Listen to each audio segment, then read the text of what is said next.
Hello, everyone. This is Mrs. Berry, and I'm excited to share all about second grade with you.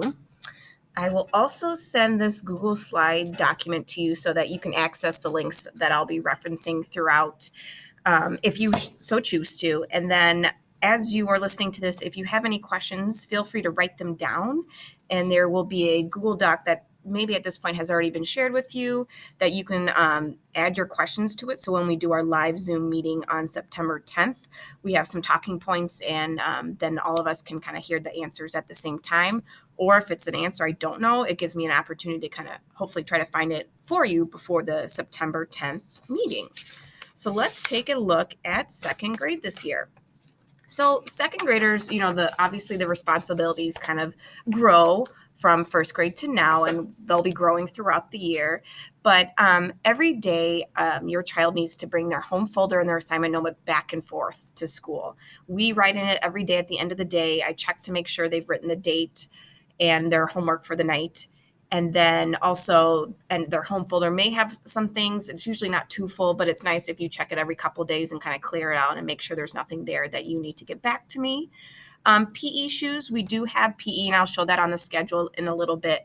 But on those PE days, it would be nice if you just have your child wear gym shoes. It's one less thing for them to change in and out of.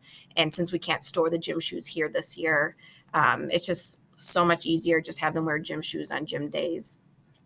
Snow clothes, I know we're not in winter yet, but when we do, the kids will be going outside and having some fun in the snow when it does get colder.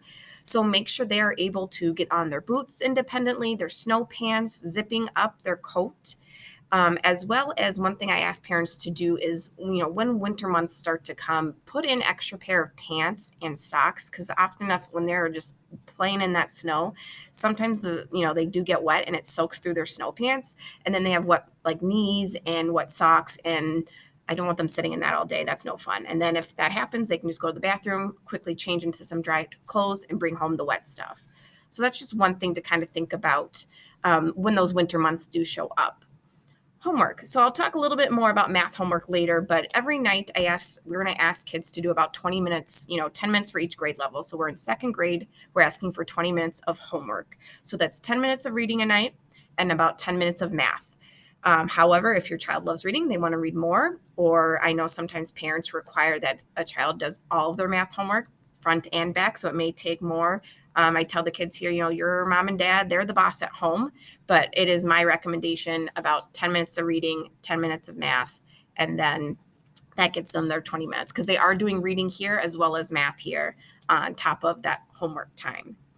Chromebook. So they don't obviously need to charge their Chromebook every night because we don't use it the entire day, but do make sure they have like a little spot somewhere in the house where their Chromebook charger is so they can plug it in every once in a while because I do not have extra chargers. I do have to get some from the LRC or call down, and so that's kind of a hassle if I don't have a charger in here and your child's Chromebook is dead for when we take pictures on Seesaw and do other quick activities. So it is nice maybe every other night or definitely over the weekend, it just sits charged so it's ready to go for that following week or the following day. Headphones, we do use headphones all the time, especially when each of an individual student is listening to something different on a book on Epic. So I do suggest some kids are bringing their headphones back and forth because I know sometimes they want to use them at home. If you are able to have a second set of headphones that can just stay here at school, that makes things a lot easier. And then also it kind of prevents the chance of maybe them breaking in the backpack going back and forth. But again, that's up to you. Just a suggestion, but we do need headphones to come back to school every day. The pencil box, we have that little picture in there that talks about all the things they do need to have ready for every day. Don't feel like you need to check it every night, but maybe every other night, or at least towards the end of the week, make sure they have some sharpened pencils, their dry erase markers aren't dry. If you notice their sticky notes are low, you can switch them out for a new pack. Just kind of keep an eye on that, maybe at least every weekend, or your child may say something to you like, oh, I'm out of pencils or all my pencils are broken. Just give them a quick sharpen at home. I got each kid a little sharpener here too, but sometimes they're not the best compared to like a nice home sharpener as well. The other thing I want to talk about with responsibilities, and this is Norton Creek wide, we are doing the 3 Bs, be kind, be respectful, and be a problem solver. So we'll talk a lot about that this year and kind of I'll be referencing that, this is an opportunity to be kind, or how can we be respectful? And being a problem solver is going to be a big one in this in second grade. That responsibility of, I have this issue, I can't find this. How can I try to solve it on my own first before asking someone else or asking a teacher? So that's a big thing that we will be working on in second grade this year. So let's take a look at our schedule. And, sometimes the schedule does change. So, but for the most part, all of these things will be in our schedule. Sometimes may have to flip flop. But so every day we start with a morning meeting. I'll have a question of the day. We'll share that. And then it's kind of a free share. We kind of go around in a circle around the whole classroom and just kind of share something, maybe something that's on our mind, good or bad. And then we also do a quick little activity, a game, and then I share like a morning message kind of saying, this is what we're doing today. Here's some goals I have for you. On Mondays, you may notice we do second steps. I do that in the beginning of the week. And that's like, a social, emotional learning. And we talk about, how we can focus, listening, some different strategies if we are having strong feelings. Eventually, our school social worker and school psychologists will do the safety, like safe touching lessons towards around December. So that's the time we'll kind of learn that. Sometimes we will have homework with that, and you'll see a little sheet. And that's usually something you do with your child. It's kind of like a talking point and reviewing. I believe one just went home on respect and maybe it was responsibility, probably respect. But anyways, so there will be some homework with second steps. Each day we're going to be trying to alternate number talks and handwriting. Now that we do have a shorter school day, we aren't able to get all that in. So we will be practicing just regular manuscript. And then towards the middle, maybe springish at the latest, we'll start working on some cursive. And that's usually a fun thing for second grade. Each day we have a special. You can see we have PE twice a week. LRC is now a special. Mrs. Lorenz has already started, and she has shown the kids, since we cannot go into the LRC to like shop and look for books to bring home, she has shown them how they can reserve or hold a book on our website, the Norton Creek LRC website, and then someone brings it down to them later. So this is something they can only have a book checked out one at a time this year. When they're done, there's a book bin in my room. They turn it in, and eventually it gets picked up. And then once they hold another book, it gets checked out to them and brought to them. So they're still getting library books. And then we also have art and music. You will see that every day we have from 10 to 10:30 a win time. It's called What I Need. It's also sort of like an intervention block. This is the time that eventually I will be meeting with small groups or even one-on-one and to kind of work on specific needs a student may need. This time we're using right now is our Chromebook learning time, since we haven't started our intervention time yet. But this is time we're learning all the different Chromebook tools, just in case we do go remote later on. I want kids familiar and able to use those more independently if needed. We do a daily read aloud, except for the end of the week. We do something called Patterns of Power, and that's sort of our grammar lesson. We'll learn things about contractions and compound sentences, adjectives, adverbs, all those fun second grade grammar learnings we'll do. Then we have a whole class bathroom break. I like this one because it's right before lunch.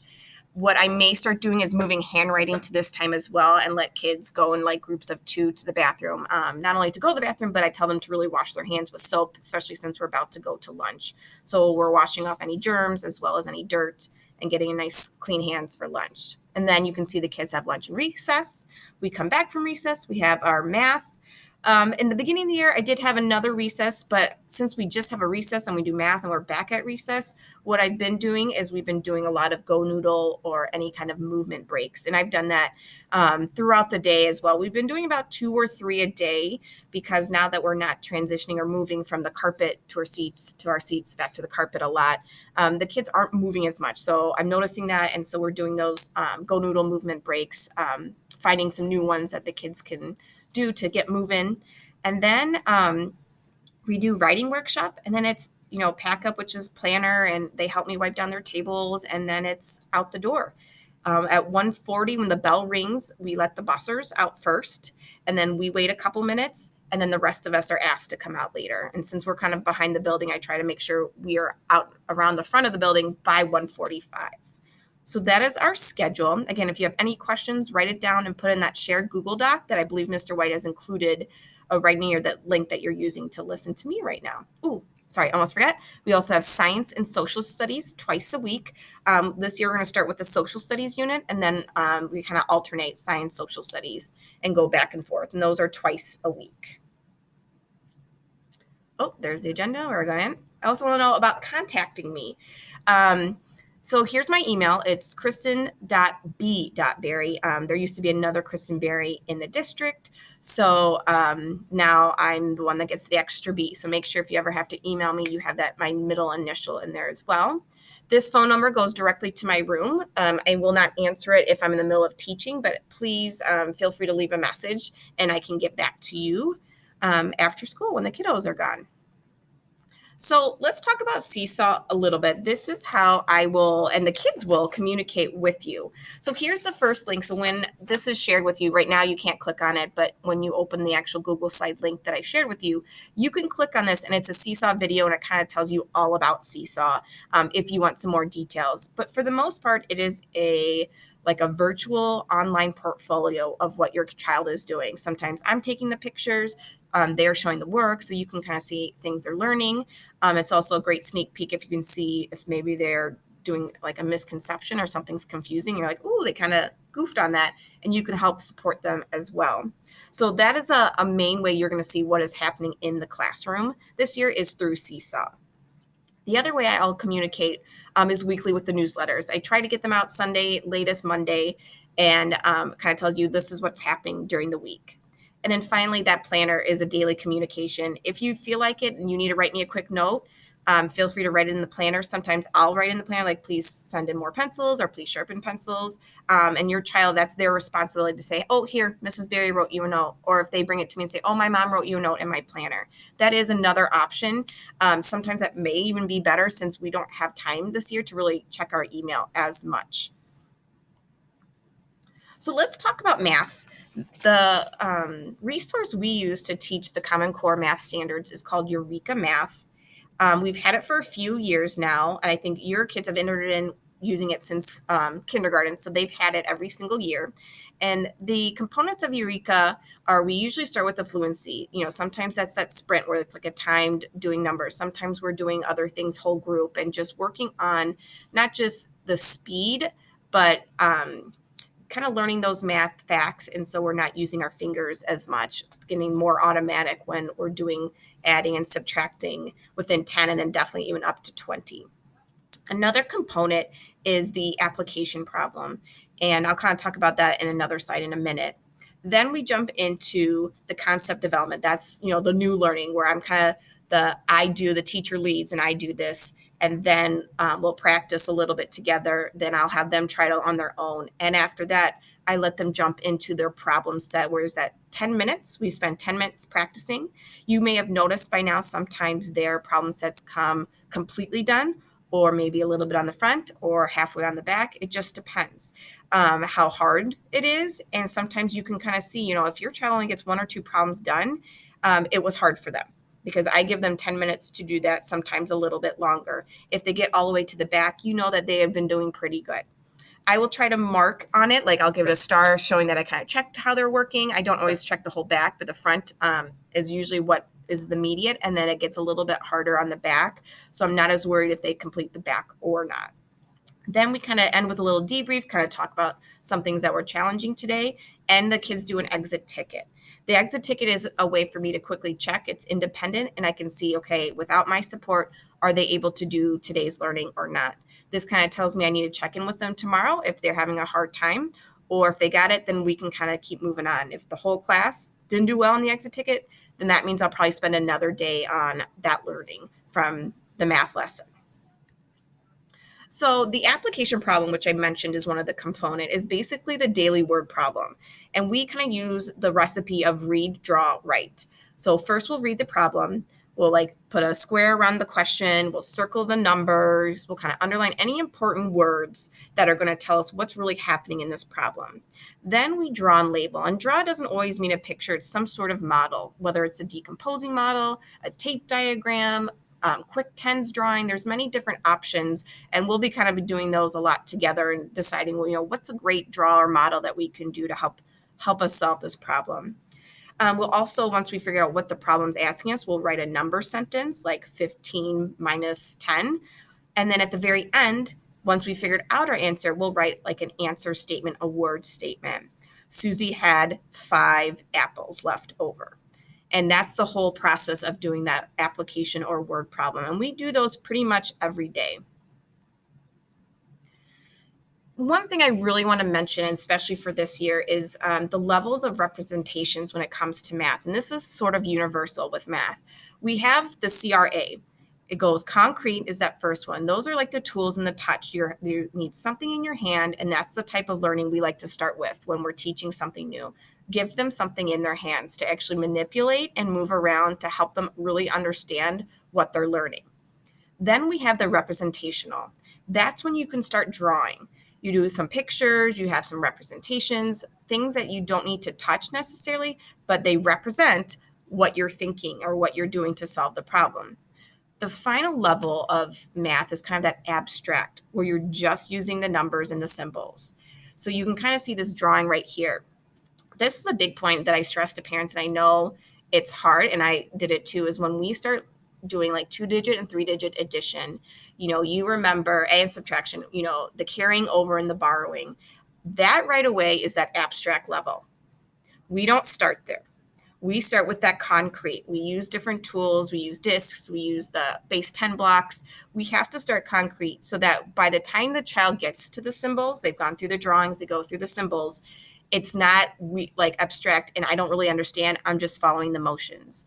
So the one thing we do ask, and I know first grade teachers ask this too, is don't jump to teaching your child the borrowing, the carrying, because you're jumping to abstract and you're missing some really important learning that is concrete, and then the representational that helps them really sink in and understand. So it's not just memorizing a process, it's understanding the whole concept. So please remember that when we're doing math, and if we're drawing pictures or if they're using tools, don't rush them to do the abstract. Let them kind of work on the first 2 levels first, so that, as I said earlier, when they get to abstract, they actually understand what the symbols and numbers mean. So let's talk about reading a little bit. So when reading, we use the workshop model. Basically, this means I start with the mini lesson. I do no more than 10 minutes talking about what we're going to learn about, and I model for them. After modeling and showing them, and maybe even letting them practice with me or in partnerships, 6 feet partnerships this year, then they can do some independent reading and practice. So 10 minutes, I'm leading, practicing, then they get to do about 15 to 20 minutes of independent reading. As they are doing that independent reading practice, I'll be coming around and kind of sitting like 6 feet away from them and doing some conferences. I'll be asking them how they're doing, seeing if they're practicing the new learning I taught in the mini lesson, or depending on what I notice they need from other reading assessments, I'll be kind of working on that with them one-on-one. These conferences are short and sweet, 5 minutes, so that I can get to 2 or 3 kids, if possible, a day. So it's nice this year with having a lower number, I can get through a lot more kids, the whole class multiple times. Eventually, my goal would be to do some sort of small group work. I do have some areas in the classroom where I could sit maybe three of us total and do a small group. I have not honestly figured that out yet with the social distancing, but that is my goal, to also add some small group work as well. Here's another link for you if you are interested to kind of see more about the literature, fictional, not just fictional, but the literature standards for Common Core, and then the nonfiction. I've linked those here for you. So if you can go into the document that was sent or I shared with you, you can click those and kind of look more into those and see what we're going to be learning in both reading and writing. That'll be included in the literature area. And then finally, the most important that I think we often forget is continuing or discovering, depending where your child is, the love of learning. That's a big goal of mine too. And just making sure, since unfortunately I have to pick their books for the book baggies, I'm really trying to ask them by doing reading inventories, like what do they like, and tell me types of books. And so then I'll try to find a book that's like that or a little bit similar and say, hey, you said you like this, try this book. So that by the time they leave second grade, they have a series they love or an author they love. And so they actually, want to read during read to self time, whether it's here or even at home. So writing, I'm going to jump to that second bullet point. Writing workshop is the same thing. I do the 10-minute mini lesson, talk about, review what we've been working on, say, hey, here's a new thing you can try to do. I want you to try it. And then I have them do their independent writing where they practice that new learning that I have taught.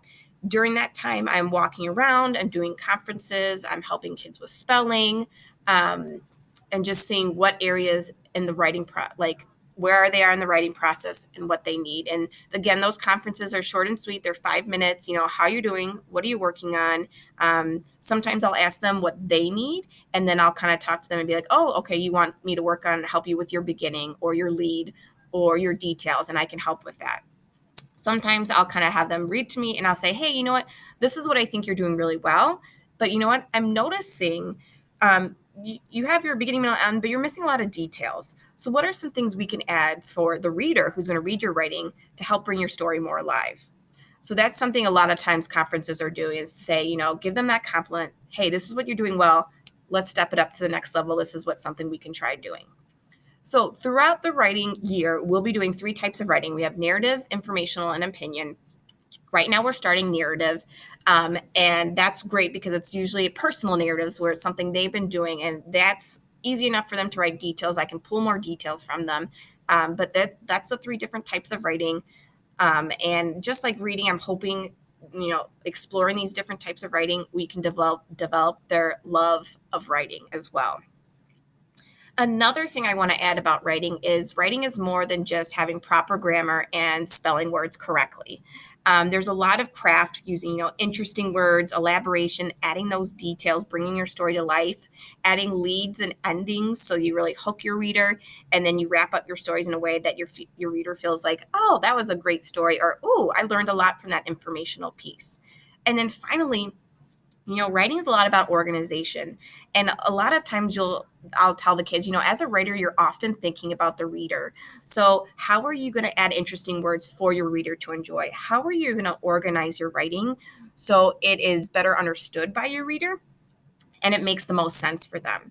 So a lot of writing is not just spelling those words correctly. It's adding all these things to make them something enjoyable for the reader. Let's talk about word work, which actually does connect a lot to reading and writing. So word work is not our traditional spelling that, many of us grew up on. It's here's your list of 10 words, you have a whole week to memorize them, and we have a spelling test on Friday. That's not what we do anymore. Right now, it's not that memorization, but it's learning of letter sounds and patterns. So the big thing in second grade is often long vowel patterns. So that's one thing. Like we just took it's called a words their way assessment, and I give them some words and then I analyze that information to see, okay, what are they getting, what are they not? And the majority of class is where I kind of start with, and then I can also differentiate and challenge or provide some other stuff for those who maybe aren't at the long vowel patterns yet. I do not provide a weekly word list, but I do tell you, like, okay, the next 2 weeks we're going to work on the AI pattern, or we may work on the IGH pattern the next 2 weeks. And then, so since we're working on it for 2 weeks, then at the end of that second week, I do like a quick assessment. But my assessment is like, tell me how to spell these words. I'm going to give them a sentence. So the sentence might be, the sun was very bright today. And I might be looking when I check that if they spelled the word bright right, because we've been working on the IGH pattern. So it's kind of something like that. And then I'm also checking, are they capitalizing in their sentence? Are they ending with periods? Are there other patterns that they're missing that they should know by now? So those bi-weekly assessments actually give me a lot of information. Finally, the cool thing about word work is there's some vocabulary. Whether during our shared reading time or even my whole group read aloud, I will bring vocabulary alive as well, and really talking about, why did the author use that vocabulary? Or is this some type of vocabulary? How can you add vocabulary in your own writing as well? So it's talking about words and their meaning, and sometimes words have multiple meanings. So vocabulary is a big thing we also do throughout word work as well. So science, we use a program called Project Lead the Way. And the thing I like about it is way more engaging, it's way more hands-on, and it focuses on the scientific practices. What does like an engineer do when they have a problem? And there's a process they go through. The big areas that our units are going to be on are matter, form and function, and changing Earth. Then we also have kind of like a mini unit on the butterflies that isn't part of Project Lead the Way, but it's also, but it is a science unit that we will be doing towards, I believe, the end of April is when we start doing butterflies. So those are the different kinds. The other thing, before I forget about science, is there's a tool that we'll use, especially if we do have to go remote for like a week or two or whatever it may be. That is called Mystery Science. It's an online program that has some great videos and some activities you can do that I will use to supplement Project Lead the Way that the kids just love. And then also it's maybe a resource I will be using if we do go remote for a while. It's fun, it's engaging, and I think a lot of the kids might have used it in first grade as well. So social studies, our social studies unit is a little bit updated this year. So that's really nice to have something new and a little bit more engaging. As I mentioned when I talked about the schedule, science and social studies kind of rotate. So we might do like a 4-week, science unit. And then once that's over, we'll jump into a social studies unit and we just kind of go back and forth that way. So we have 3 big units in social studies: community responsibility. So it's basically how have my thoughts, actions, and or words impacted a community. This is great for the beginning of the school year because it's really thinking about, one, I'm part of a community, I'm part of a school community. It's even talks about like, your family community at home. And, that community can go really big or it can go really small. But what is your responsibility and how does that change from community that you're involved in? The other one I like is the money sense. Why does money matter? So we talk about, the importance of money. And, a long time ago in trade, I would trade, I have a goat and you have 10 chickens and we'll trade that way. Well, how has that changed to now where now we use money? And then we also discuss like, needs and wants and, I want this, but I need this first. And, how do kids save money? And, it's great. It's great, life lessons of the importance of money and how to be smart with it. Then we end the year with the past and present. And this is probably one of my favorite units because I started doing it last year where the big idea, the big question is, would it be better to be a child in my local community today or in the past? So we spend the whole unit using artifacts and looking at different things of what kids experienced in the past compared to what we have now, technology, transportation, school even, and how it's changed. And so the overall thing is just comparing the past to the present. But then the kids will be making a final project making that statement, that opinion statement, like, I'd rather be here today, and this is why, or in the past. And it is interesting how some kids do pick the past over the present. So it is a fun unit. And so I do like how social studies is a little bit more engaging than it used to be. All right. I've been talking a lot, hopefully not too fast, but thank you for listening to what second grade is all about. If you have any questions, put it in that Google Doc. Make sure those questions are more specific that, the whole group would benefit from. If it's specific to your child, that's something you can just email me and I'd be more than happy to kind of discuss anything with you. September 10th, we have 2 times to do kind of a live Zoom kind of question and answer. So I can see your face, you can see my face without the masks. And there's 2 times, I believe it's 6 to 6:20 and then 6:30 to 6:50. I hope at least one of you is able to come. If not, no big deal. This gives you a lot of information. And then if you aren't able to come, feel free to send me any questions in the Google Doc. I'll make sure to get them answered. And then if you're not there, I can always answer them at a different time. Thanks so much for listening. And I hope you have the good rest of your day.